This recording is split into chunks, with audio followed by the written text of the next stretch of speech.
집합건물 해결사 멘토 전현진입니다. 오늘은 여러분들께 그 구분 점포에 대해서 먼저 말씀을 좀 드리겠습니다. 판매 시설 같은 경우는 여러분들 그 복도가 있고 그 복도 다음에 각 그 호실별로 이루어져 있는 칸막이가 이렇게 없는 상황이 있죠.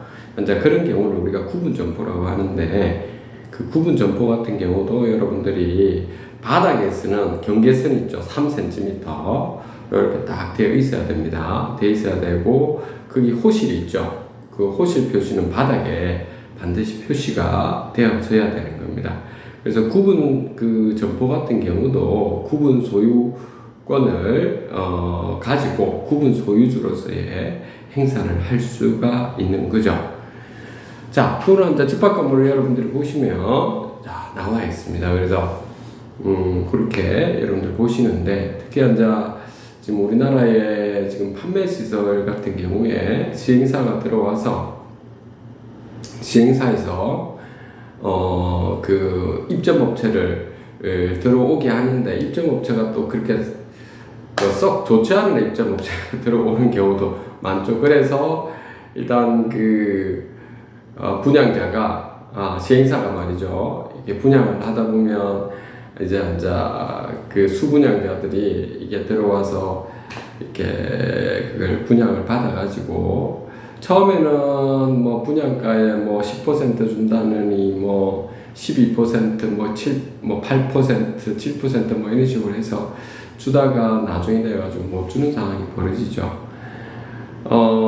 이제 그러다 보면 소유자 입장에서는, 소유자 여러분들 입장에서는 좀 나름대로 화가 치밀 거고, 시행사는 시행사 나름대로 본인들은 제대로 사업을 하려고 PF 자금을 당겨가지고 제대로 하려고 했는데 또 안 되는 거 어쩔 수 없다라고 하는 부분이 있어가지고 서로 양측 간에 분쟁이 또 발생하고, 그러면서 그 건물은 건물대로 안 좋아지고, 그리고 소유자분들끼리도 서로 간에 믿지를 못하고 이간질을 하기도 하고, 너가 뭐 시행사 앞잡이니 어떻다는 애사고 막 서로 막 오해를 하고 막 그러죠. 그런 것들이 판매 시설에서 좀 자주 있게 됩니다. 여러분들께 제가 말씀드리고 싶은 부분은 이겁니다. 제가 먼저 시행사 여러분들께 당부드리는 말씀입니다. 시행사 여러분들도 사업을 잘하기 위해서 들어오신 거거든요. 그렇게 해서 여러분들의 이익도 가져가면서 이제 그 입점하는 업체도 이익을 가져가고, 그 소유자분들도 수분양자분들요 또 이익을 가져가도록 이렇게 하기 위해서 해왔던 거잖아요. 그렇다면 우선적으로 여러분들이 해야 될 부분이 투명하게 정직하게 좀 하면 좋겠습니다.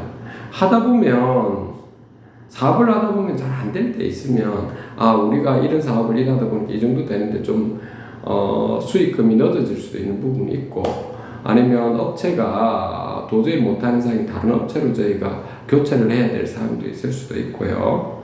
그래서 서로 이렇게 항상 이렇게 대화를 나눠가지고 이렇게 풀어나가야 되는 상황이 있거든요. 근데 이제 서로 간에 그렇지 않고, 한쪽은 도망가다시피 하고 한쪽은 막 도둑놈 잡아라 해서 하면서 이래 가다 보면 서로 간에 더욱더 좀 그 건물이 악화가 생기게 되고 이렇게 되는 거죠. 관리업체도 마찬가지고요. 그래서 저는 여러분들께 그 말씀드리고 싶은 부분이 하나 그런 겁니다. 구분 점포에 있는 판매 시설 같은 경우는 소유자분들하고 그 시행사 운영사 있죠. 시 운영사 하시는 분들하고 같이 자주 만나십시오. 만나도록 하시고, 그런 부분에 아마 이런 부분도 있습니다. 시 운영사는 제대로 만나려고 하는데 소유자 여러분들이 너무 극단적으로 또 가시는 분들도 꽤 있으시거든요. 그런 분들 꽤 있습니다. 그래서 서로 소통이 안 되는 경우도 있다 보니까 소통이 될 수 있도록 그런 부분은 소유자 여러분들도 시 운영사에 배려해 주시고, 시 운영사도 마찬가지입니다. 이제 그런 부분이 여러분들이 되셔야 될 사항이고, 저는 집합건물에 이렇게 있다 보면 늘 그 관리단을 만들고 또 관리인이고 관리위원을 하고 이렇게 하다 보면 모두가 좀 행복할 수 있고 즐겁게 살 수 있도록, 그럼 자산가치 높아질 수 있도록 그렇게 다 이렇게 해드려 왔는데도, 예, 관리단 만들고 관리업체 선정하고 이런 과정에서 투명하게 됐는데도 어떤 데 보면 제보고 관리업체하고 짜가지고 돈을 먹었다느니, 또는 뭐 그것뿐만 아닙니다. 어떤 데 보면 뭐 각종 뭐 화재보험 뭐 용역업체하고 뭐 투명하게 이렇게 공개적으로 다 입찰하고 이러면서도 하고, 제가 그리고 전혀 거기 관여하지도 않았는데도 막 뭐 관여된 것처럼 이야기해서 뭐 이런 분들도 꽤 있고요. 변호사분들도 이게 보면 정말 제대로 하시면서, 예, 좀 억울하신 분들을 위해서 이렇게 도움을 주시려고 하는 분을 제가 그냥 단지 소개해 드린 건데, 혹시 리베이트를 먹었다니 제보고 별별 소리를 다 하시는 분들도 있고, 그런데 저는 그런 생각합니다.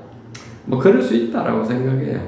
왜냐하면 제가 그렇게 한 적이 없기 때문에 그분들 눈에는 그렇게 보이는가 봐요. 그렇게 해왔기 때문에, 아니면 그분들이 당해왔기 때문에 그럴 수도 있을 것 같아요. 그래서 저는 그냥 넘어갑니다. 자, 행복을 위해서 우선은 넘어가고, 지내다 보면 이제 한꺼풀 이렇게 싹 이렇게 넘어가거든요. 그러니까 여러분들도 지금 진행할 때 좀 그런 식으로 있지 않습니까? 웬만하면 이상한 소리가 들리고 하더라도 바르게 가시려고 하고 있죠. 행복하게 지내려고 하고, 함께 잘 살 수 있는 길이 무엇인지, 즐겁게 살 수 있는 길이 무엇인지, 그런 부분에 초점을 두시고 하면 잘 될 겁니다. 오늘은 여기까지 하도록 하겠습니다. 감사합니다.